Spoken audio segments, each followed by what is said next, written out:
Today, we're diving into a story that's part high-stakes theological showdown, part bitter personal rivalry. It's a story of ambition, faith, and a battle that would end up drawing the dividing lines for Protestantism for centuries to come. All right, so let's set the scene. We're in the city of Strasbourg, and the year is 1561.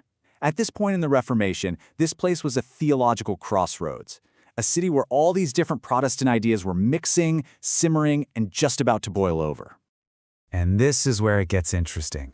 What happens when two brilliant, incredibly stubborn theologians basically declare war on each other over the will of God? Yeah, this is not some dry, dusty academic debate. We're talking about a fight over one of the biggest questions in Christianity. Who gets saved, and how can we ever know for sure?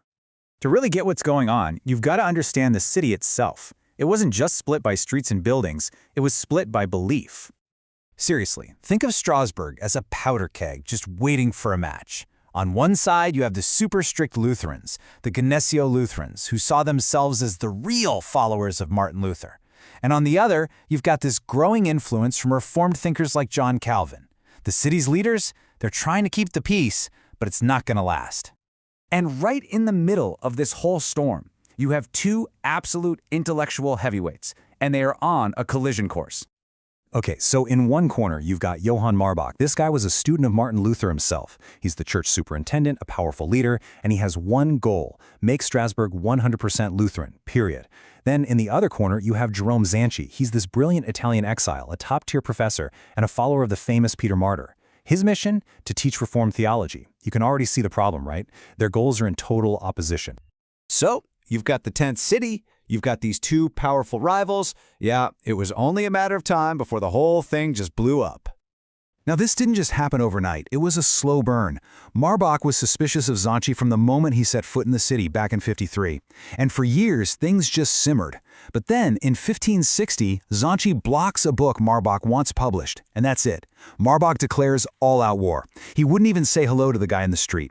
A year later, it's official. A formal complaint is filed, and a 2-year public slugfest begins. But what was this really all about? I mean, was it just politics or some personal beef? Nope. The real fight was about something way deeper, one of the most personal questions of faith. Marbach himself said it all came down to the doctrine of election. But let's put that in plain English. What they were really fighting about was this: how can I, as a believer, know for sure that I'm saved? That's the question that fueled this entire fire.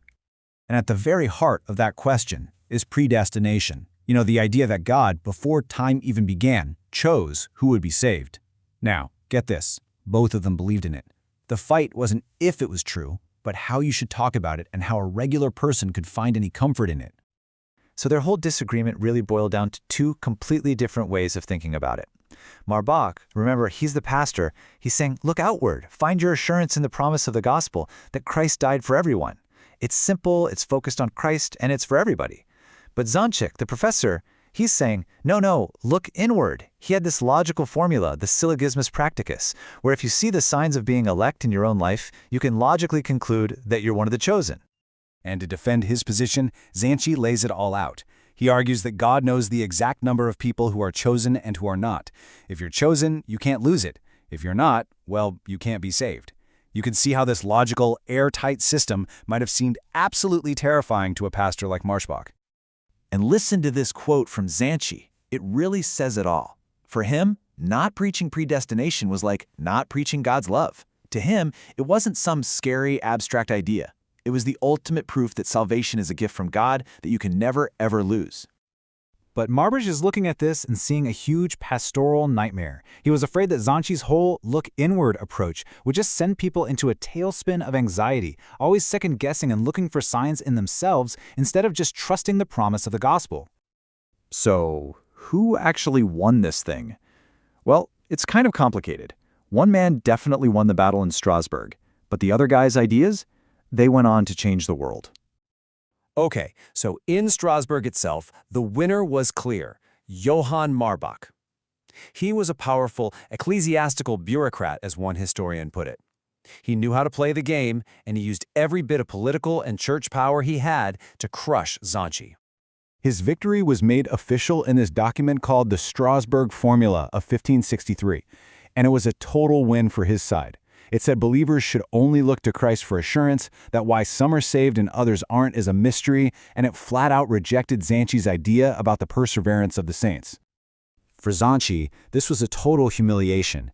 He was forced to sign the formula. He tried to get a little dig in by adding a note saying he signed it as I understand it, but the message was clear. A few months later, he resigned and left town for good. But this is where the story takes an incredible turn.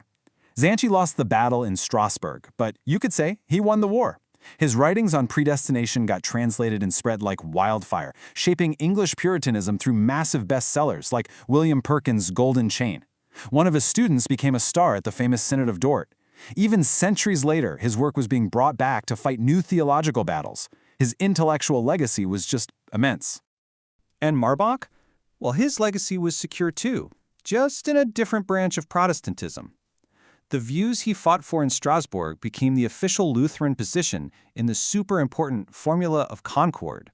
So this one local fight ended up drawing the map for two huge Protestant traditions, a division that really still exists today. And that brings us to a final, pretty tough question, right? This whole duel between Marbach and Zanchi really boils down to a tension that's still around. When it comes to the big questions of faith, who do you trust? The pastor, who's focused on comfort and making sure people feel secure, or the professor, who's all about logical consistency, even if the answers are hard to swallow? It's a question that this 16th century fight is still asking us today.